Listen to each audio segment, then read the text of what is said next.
What a great song to really just start our morning here, to jump into the scriptures. Like we do every week, I want to take those 15 awkward seconds to just, as you rush around in the mornings, trying to get here on time, sometimes you just don't enjoy the moment you're in because you're so busy. So take this moment. I know for me, this song puts me right there to take that moment and enjoy the Spirit moving in my life. For 15 seconds, calm your mind, and I'll finish out in prayer.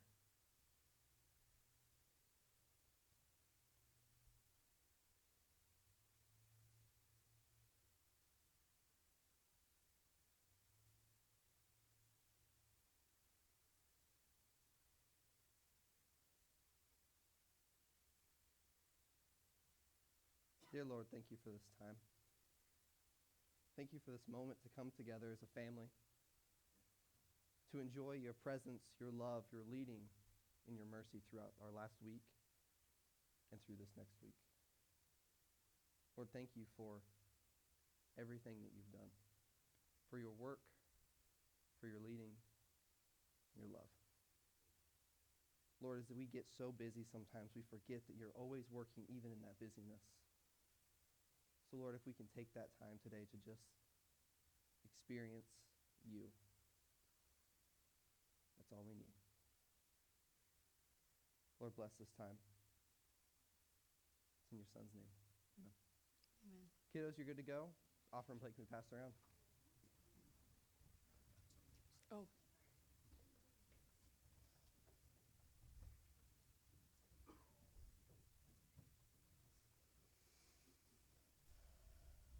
Grace in the public. That is today. You know, we all wrestle to some degree with the perception of others that they have of us. Sometimes that really drives us as to concern as to even that. But we often can go to great lengths to do that, of keeping our public persona on a standard level with reservations of even how much we let slip or share with one another about our own struggles. And yet finding grace in the public also means that we share our lives in the public, in the struggles, in those hardships that we've lived or have had in seasons. And so finding this grace in the public all begins with Jesus, who always meets us right there where we are, in the hardship, in the turmoil, and even in the sin.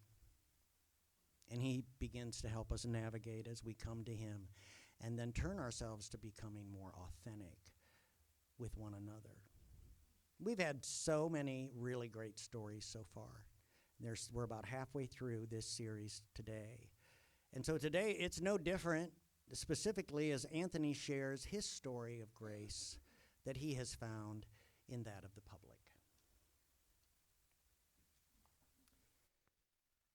You know, Caleb said it best. He said, it's not only sharing your testimony, but I got to air out the dirty laundry right in front of you guys. And I love that. Because I would much rather be standing up here teaching a chapter of the Bible than telling you about my life. That's kind of how I am, though. I'd rather teach you than be vulnerable, because I think it's hard to be vulnerable sometimes. But grace in the public, what's that mean? I went to public school my whole life. And we'll get into a little more nitty-gritties as I'm only 22, so we don't have to do this flyover of all my years. We really get to get into the nitty-gritty all the way through elementary, through middle school, through high school, and into my college years, and what that looked like and the Lord's work in that. You see, Hank asked me what I wanted it to be, and I thought, oh, I'll do public school. Grace in the public, that's awesome. But as I started to really look at my testimonies, think about my testimony, and how we can get into the nitty-gritties of my life, I wanted a little more pinpoint. So I switched it to grace in the shadows. And what's that mean? What's that grace in the shadows mean? Even when you can't see, or even when it feels like it's so dark, God's still working through that grace. He's still giving you grace. And throughout my entire life, I've had this struggle of being someone that viewed pornography. And it's almost like a taboo thing to say that, as I almost hesitate to say it, even up here. But it's something that the culture has just soaked in our youth's minds. And it's just become something so natural for them to really think it's okay. And I'm standing up here as I hate talking about it. I can feel the shame and the guilt even now saying the words. But that doesn't, because that's the enemy trying to tell me to stop. Because his light, once you allow that veil to be opened, his light peers through, and he works mountains. So as I tell you my story about God's grace in the shadows, in the public, God's grace in my life, I want you to think about how he used me, even in that sin, to do his work. He still uses you even in the muck of your life. You don't go get hosed off before you get in the shower. You get in the shower dirty. He used me, even though I was still dirty. But as I get started here, I'm a fan of The Office. I have to play an Office clip. I've wanted to do this ever since I started when I tell my testimony. So I'm going to mute myself. It's like 35 seconds. Fights to the death, cupcakes, blood pudding, blood, touch football, mating, charades, and yes, horse hunting. You're right. Forget horse hunting. It's stupid. Look, is there a birthday that you remember that you loved? Here's one. It was dark, warm, wet. A sudden burst of light, an intense pressure like I'd never felt before. Father, dressed in white, pulls me forward. Mother bites the cord. Okay, stop. Forever stop that story. That's disgusting, and it doesn't count. So give me another one. I'm sorry, I had to. I've wanted to quote that line so many times when I tell my testimony, but I know if I would say that, people would be like, what is wrong with you? So I'll just let them do it. So birth. I started off, it was dark, wet, warm. But I used to spend a lot of time when I was younger at my grandma's house, and I loved it. My grandma was super fun. We always played games. She had a laptop, and she would buy those like searching games, like the scavenger hunt games almost, and we would spend hours on that thing. With both my parents working, I was always over there. She always took care of me. It was really a special relationship I had with her. But not only that, I'd go to Sunday church, I'd go to Wednesday night church. I was born and raised in a Bible-believing Christian family, which is why I almost feel so much guilt when I talk about the struggle of the pornography through my life. Because I had it. I didn't have bad parents. I didn't have a bad family. I had a family that loved me. I had a church family that loved me. I was that big like my entire life. I always had that influence on my life, but I went to public school. And when you go to public school, you're going to see, you're going to hear, witness way too many things that you should as a elementary kid. I got baptized around 8 years old, I think. I don't really honestly remember how old I was, so I just said around 8. They could tell me if I'm wrong. But we had a carnival at the church a few years when I was there. It was an outreach program, and they would host this big carnival, and it was so fun. They had cotton candy, there was a dunk tank, and I can remember being a little kid wanting to sit in the dunk tank. And so I inevitably got to sit in that dunk tank as people threw the baseballs at the little target, and you fell in. It was frigid cold, but it was so fun. I just remember that growing up. I can just remember all these little things of being super excited to go into youth group, to be super excited to go to church on Sunday, on Wednesday night, Sunday morning for Sunday school. All growing up. I was always in the church. But around 4th grade, I was exposed to the wretched pornography. And that it's just something that it's just so, it holds on to you. It really does. As soon as you're exposed, especially as a little kid, you're hooked. It's all you can think about. It's like a drug. It's an addiction. So as I moved into middle school, they combined 4 elementary schools. So I was nervous to jump into middle school, nervous about all these extra people that I'll know. They had the 2 sides as our middle school that goes to Indian Springs knows. There's the Star and there's the Eagle. And it wasn't too bad. 6th grade was pretty easy, but 7th grade is when the roller coaster kind of hit. As you can tell, I'm young, so we're going to go grade by grade here. So I know some of you are like, wow, I can't remember middle school, and I'm telling you what happened. But in 7th grade, it was rough. I can remember being, for lack of better words, an idiot. Said things, I did things. Used to get these things called white slips. I don't know if they do have them. Awesome. Not awesome. I used to get them all the time. I probably got, and I think it was 4, and you get a Tuesday night school. Thank you. So I got a Tuesday night school, and I can remember just being like, what am I doing? What am I doing? I'm struggling with this. I go to church every Sunday. I don't really care about it anymore. I don't care about the Wednesday night. I don't care about the youth group that I was so excited for. But I just kept doing dumb things. The enemy was using that influence of public school to just tear me down, to pry me away from the Father. And I was letting him. I was letting him say what he wanted. I was letting those bad influences come into my life. You see, not only did I have a good family, a good church, I had good friends all the years.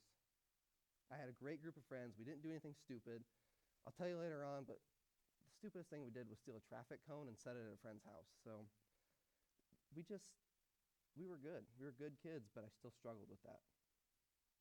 And that's why it's so hard for me to tell my testimony sometimes of I don't have this radical change in story. I don't have this where I was living in the wayward life and God interjected and now my life's going up.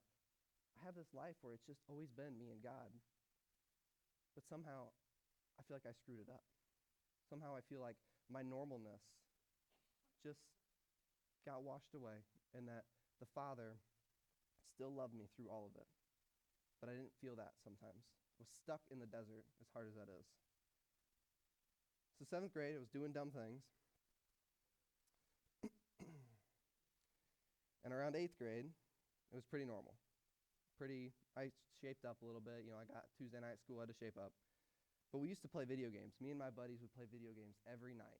I can remember playing like Call of Duty, and we'd 10 minutes of a match, and then 5-minute loading screen between, and we'd do our homework between every single time. So we'd play a game, and I'd do homework. And we'd always be like, dude, math sucks tonight. Because we're all doing it at the same time. We're all trying to get homework done while we play video games for hours. But in that time, I just didn't want to go to church. Didn't really care. Didn't have a desire to learn more about God. Until I went to camp for the first time. Between my 7th and 8th grade year, I went to camp. Camp Lyons in Kentucky changed my life. It was for middle schoolers only, and I was super nervous because it's 7 hours south. I'm going with my youth group at Big Lake. Nervous, I had some friends going, but what God did at that camp has put me on the path that I am now. And it doesn't mean it was an easy path, it's still ups and downs. But I can remember that sin of pornography dwelling. And at the time, my brother had gone, he was a counselor. And I can remember talking to him about it. And it just, the wave of relief that you have when you tell someone about that, to open the veil, to allow light to shine into where God can then work, it's a relief.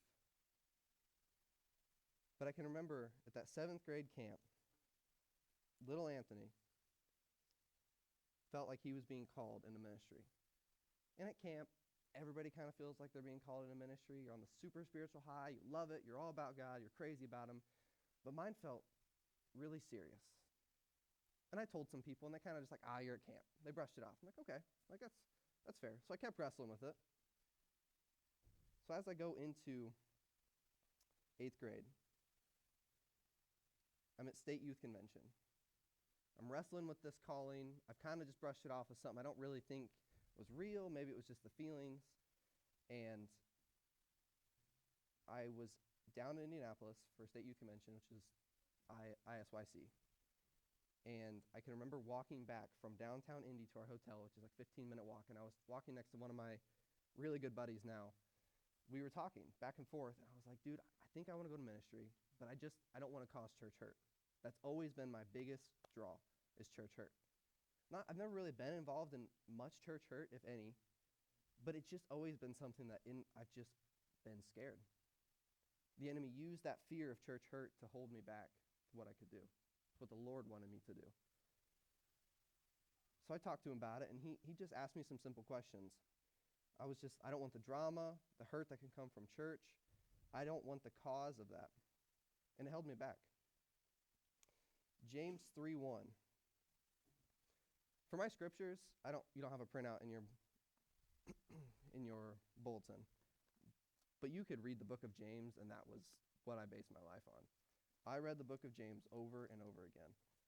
It is one of those books that I love, the high challenge, the high calling, the hardness of what he calls the believers to do. As James was one of the first books to be it was the first book to be written in the New Testament. We'll learn this later on. He's calling out, he's writing out to, which you don't have this in there. He writes in the very first verse of chapter 1, this is the letter from James, a slave of God and of the Lord Jesus Christ. I am writing to the 12 tribes, Jewish believers scattered abroad. He's calling out the believers had scattered at this point. Christ had been crucified. They're all kind of freaking out. They're all scared. And they're all scattered that the king will come and kill them for being a Christian. But he writes out to them, and he calls them out so hard, and I love it. I love the high challenge, the high practicality of this book. So James 3:1 says, Dear brothers and sisters, not many of you should become teachers in the church, for we who teach will be judged more strictly. That's the NLT. ESV is, not many of you should become teachers, my brothers, for you know that we who teach will be judged with greater strictness. Awesome. I've got a way out. I don't have to go to ministry because I've got a filthy mouth in public school, 7th grade at the time, going into 8th. I read that verse and was like, cool. I don't have to shape up. I may judge more strictly. I don't want this. I don't want this for my life. But you see, some of you have it open. I love it. In verse 2, I don't have this on there either. Indeed, we will all make many mistakes, for if we can control our tongues, we would be perfect and could also control ourselves in every other way. We can make a large horse go wherever we want by means of a small bit in its mouth. And a small rudder makes a huge ship turn wherever the pilot chooses to go, even though the winds are strong. In the same way, the tongue is a small thing that makes grand speeches, but a tiny spark can set a great forest on fire. I love the imagery that James sets there. A tiny spark can set the whole forest on fire. The tongue can stand up here and preach the word of God. The tongue can stand up here. Not even standing up here. The tongue can talk to your neighbor about the love that Jesus has, and the very next neighbor you can curse that neighbor you just talked about. The tongue has so much control, and that James isn't saying you need to be can't control your tongue perfectly, but to allow those stipulations to start allowing the Lord to work on you through that. But I read that verse when I was in 7th grade and was just like, awesome. I don't have to go into ministry. I can't do that. I can't shape up. I can't stop. But as I remember in 8th grade, switched to high school, still had this calling in my life. Couldn't shake it as much as you want to. God's pretty relentless sometimes, and he was relentless with me. When I went to 8th grade, going into high school, if you know Columbia City, it's a joint high school. So Columbia City, main campus, and Columbia City Eagle Tech. And Eagle Tech was kind of new around the time we went. It was within 10 years probably, so newish. And I can remember having a conversation in the car with my mom. And I was like, I want to go to Eagle Tech. I want to go to Eagle Tech. And she's like, no, you don't. I'm like, I really think I do. My friends are going, which was a big pull, but I'm also like, at the end of the day, if I want to preach the word, I think this school will prepare me for that. I think going to Eagle Tech, if you don't know what it is, I can explain it for a second here. Eagle Tech is a school that is project-based learning. So we would sit at tables. We always had tables of 6, I think, in groups, and we were always working on projects together, and then at the end of the project, we'd give a presentation. They said the first year you'll give 150 presentations in your freshman year. I maybe gave 100 the 4 years I was there. But really just learning how to stand up in front of people and talk, and without notes. Because most of the teachers, like your freshman year, they're like, no notes, do it by memory. So you have to learn how to make a slideshow that has no words on it. It was really good for public speaking. But I can remember I decided to go there for my friends, but also because there's this little itch in the back of your head. The Lord's like, I think you should go there. And it's one of the greatest decisions that I've ever made. There's about 100 people per grade, so it was less than a normal class. but it really transformed that public school into a very small public school that became like family. Most of the teachers were Christians. Can't be outspoken if you're a teacher about a Christian, but if a student asks, it's a loophole and they can talk to you. So I'd go up to a teacher and ask them about the book of John, and they'd be like, sweet, you've asked me. Now I can talk to you. I can remember later on, I started a Bible study, and the principal would come in. He'd be like, all right, principal caps off. Now it's just your friend. And he could sit and talk to us because it was after school, and we would ask him about it. But that school that was really could have been bad turned into something that God worked through me to be able to speak in front of people. Freshman year was pretty easy. It was kind of a float. I genuinely don't remember much about it. But I do remember when I went to summer camp between my freshman year of high school and my sophomore year of high school. And this is when God moved mountains. Down in Kentucky, that camp again. I went for 2 weeks. I was a CIT, which is counselor in training, and then a student. Middle school camp was first, and then the second week was high school camp. I'd never been away from home for 2 weeks, got horribly homesick at the end of the second week. It was dreadful. But throughout the weeks, it was fun. The first week, I can remember the feeling of God just, as I'm pouring into students as the counselor, God's pouring into me, and I can just remember the feeling of God saying, set your ambitions, set your goals, set your agendas aside, and just enjoy this moment with me. Enjoy this moment.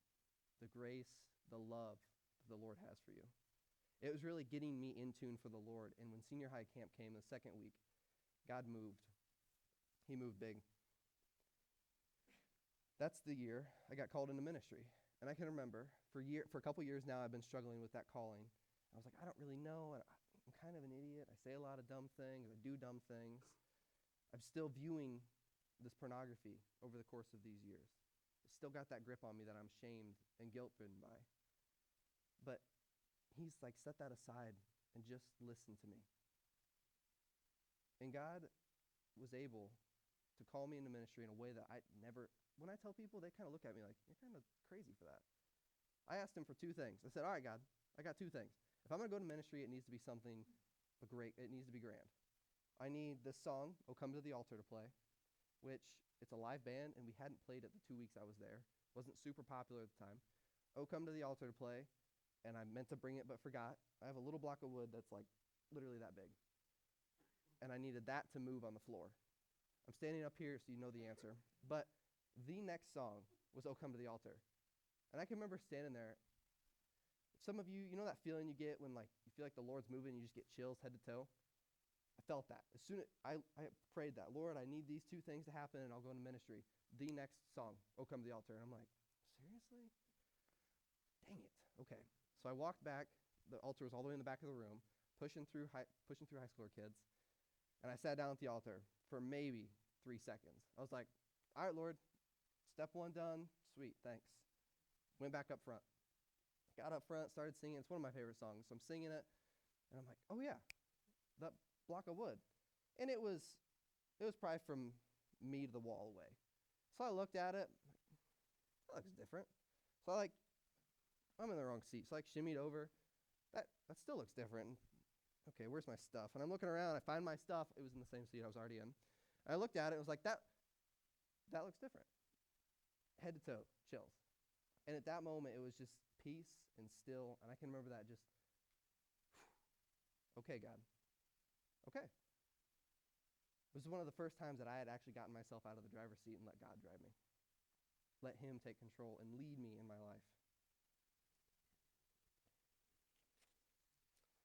I can remember telling the counselors after that, and it was Thursday night, which is notorious to be cry night at camp. And everyone's kind of crying around, and I've got this big smile on my face, looking like a goof, but I'd just been called into ministry that I was so excited for. And I can remember telling the counselor, I was like, hey, I think I got called into ministry. This is what I asked for. And he just goes, awesome. What are you going to do next? And that put it right back on me. And I love that. I love that answer. Because he could have been like, think about it. No, it was, okay, what are you going to do? I said, I want to start a Bible study at school. So that year, that sophomore year at high school, I started a Bible study. I think it was every Thursday, every other Thursday or something. I don't remember what it was. We had a fair amount of kids coming, friends coming, stuff, and we were working through the book of John and some other things and truthfully, I had no idea what I was doing as a kid that went to public school, that didn't really pay attention. Sometimes it was hard for me to try to teach a lesson. But I teach this little ho-dunk lesson for 15, 20 minutes, and we'd do some things, and it was awesome. I had friends come in. It was a good outreach.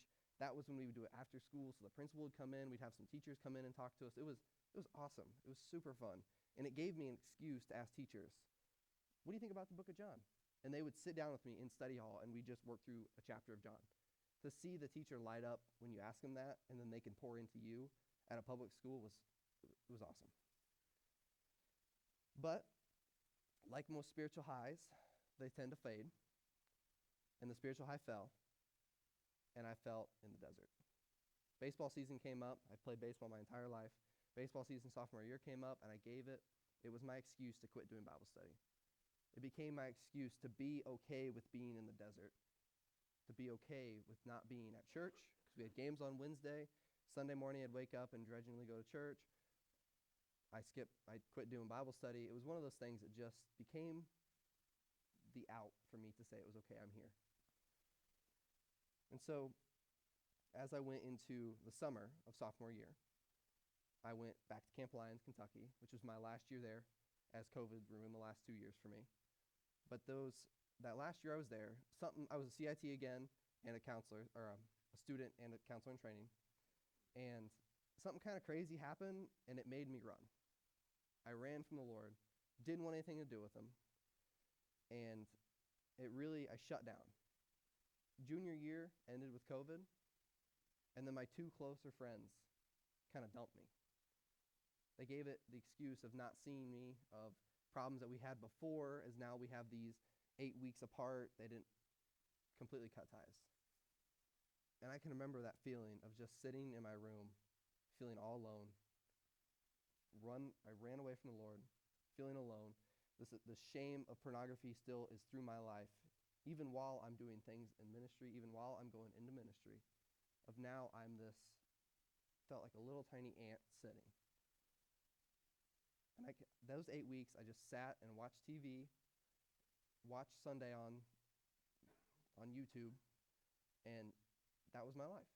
And I thought it was great, because I didn't know how much I really needed God. My youth pastor at the time gave this amazing, it's regarded as one of the greatest sermons that I can remember from him. It was how God prunes away certain people in your life. And he was in his office. It was during COVID, so he shot it from his office, and he's got a whiteboard behind him, and he's got this big tree drawn up, and he would erase certain limbs and say, this limb, because when you prune, you get rid of certain limbs so that the fruit tree can flourish better. And he's like, this limb goes away, and this limb goes away, and he's like, those are like people in your life. Sometimes God takes people out of your life so that you can grow and flourish better. And it was like a light bulb. Not that my friends were bad, not that they were bad people, but what God had done and said, okay, I want you to grow. So I'm going to move these kids out of your lives, and I want you to grow. I want you to be more. And it hurt. Pruning's not always fun, but it hurts. But God's plan and God's timing in that is what kept me going.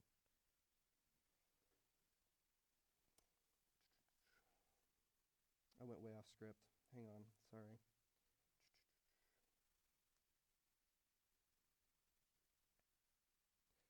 I didn't feel like God was straining me, but I felt like I was still walking through that trial. As COVID came, it ended my junior year. That means it canceled my camp down in Kentucky junior year and canceled my camp down in senior year. But as senior year came, I had like 2 classes, and then I would go to the church, and I was an intern. And that was awesome. It was fun, but when you're struggling with this overarching theme of being in the shame and the guilt, it's weird to think that God still used me in that youth group. God still helped me lead others, helped me love on people at Big Lake, helped me love on people at public school and my friends, even through that sin. So senior year, I'm still running, kind of half in, half out at this point. I'm the lukewarm Christian, as they would say. I went to Moody pretty skeptical. I moved 3 hours away. I'm in the big city, hate cities. I like to be in the country. Now I'm in a concrete jungle where all you see is concrete and high-rises everywhere. And so many people hated it. But I said, you know what? God wanted me here. And if it wasn't for God hitting me over the head with that calling, with that little block of wood, with that song, I wouldn't be here. God knew I needed that calling in my life to do what I needed to do. He pulled me away. He sent me to school, and I can remember sitting there in class, and the teacher's like, hey, why don't you go and pull your Bible out? And I'm like, I went to public school my whole life. This is awesome. So I pulled it out, and I think we read, like, Ruth, which is nothing against Ruth, but we read Ruth so many times that year. It's one of those books that you have memorized now because we read it 3 times a class. But it was awesome. The feeling of being able to read the Word of God, to realign yourself with God in a classroom setting from public school, it's amazing. But at sophomore year Moody, I decided to go online. I worked full-time at the factory, and I did schooling full-time. Thought I could do it. If you've ever tried to do that and you've done it successfully, you're a saint. I was burnt out in the first week. I did 4 classes or 5 classes online, which is about 15 hours a week, listening to teachers give, and then I was working 60 hours at the job, and it was brutal. Couldn't do it. First weekend, burnout. Had 15 more weeks to struggle through it. So I did. I got through it and was like, I'm going back to Moody. And around the time that I said I could go back to Moody, I got a text from the RA at the time. And he goes, hey, do you want to be a life group leader? I'm like, sure. Life group leader is somebody that hosts a small group on the floor every single week. So now I've been off the floor for a semester. I'm coming back to a floor with new freshmen, and I'm the life group leader. It was pretty daunting, but it was awesome. To be able to teach other fellow students going into the same job that I'm doing, to learning the same things. It wasn't about me teaching them more, but it was really about loving on them. You see, when you go to Moody, you get all this head knowledge. When you come to church, you can get all this head knowledge. But if you don't transfer it from your head to your heart, it has no effect on your life. And that's what I worked with on them.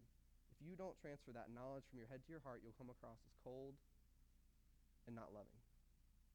But if that knowledge, if what we learn here on Sunday mornings can transfer to your heart and it changes your life, if it can go out and show that love and that joy in other people in the community, that's what it's all about. And that's what we talked about. That's what we did. Hank brought up a couple months ago that we're going to do this sermon, and I loved it. I loved because at Moody, during life group, I did pancake night, which is where I cooked pancakes for the guys. I had a guy signed up for a testimony, and we would sit and eat pancakes and listen to a testimony of a guy. And then we'd ask him random questions. It literally didn't matter. It was a group of like 15 college dudes that are all loving Jesus, studying Jesus. And so we'd ask them weird questions about their faith, or weird questions about what they believe in, or weird questions about themselves. But it was so fun. You really just got to hang out and get to know someone better. To be able to cook for them and enjoy the fellowship together. But this whole time, I'm a life group leader. I was an FYE, which is a first-year experience mentor, so I would actually meet with the freshmen my senior year. And I would meet with them. I'd mentor them one-on-one, about 15 of them. And God's using me in these leadership opportunities. But yet I'm still struggling with this pornography. It's insane. It's one of those things that still, I don't understand why God would use such a broken man to do his work. I don't understand why God would use me, even though it seemed like I was perfectly normal on the outside, that God would continue to use me even through this muck, even through the shadows, even though we had his grace in the shadows. I started praying for a wife. As you can tell, God answered my prayer. But I started praying, and I'm like, God, I'm asking you to reveal someone for me. I was praying for her, and just nothing was happening. I prayed all my senior year, nothing's really happening. And one of my buddies is really good Christian. And he goes, well, are you actually praying about it, or are you just kind of praying about it? I'm like, that's amazing. That is a great question. Because sometimes you're just like flippant, like, oh, God, can you send me a wife? But if I'm actually praying about it, it means I'm changing things. It means God's calling me into action, because prayer is asking but also action. It's like, all right. So I started thinking about it. Like, what am I doing? And it was that pornography. How could I be in a relationship with a godly woman if I'm still struggling with this? And he really convicted me. I can remember being home just a little over a year ago, and it was something so random. I literally was talking to myself, like, what am I doing?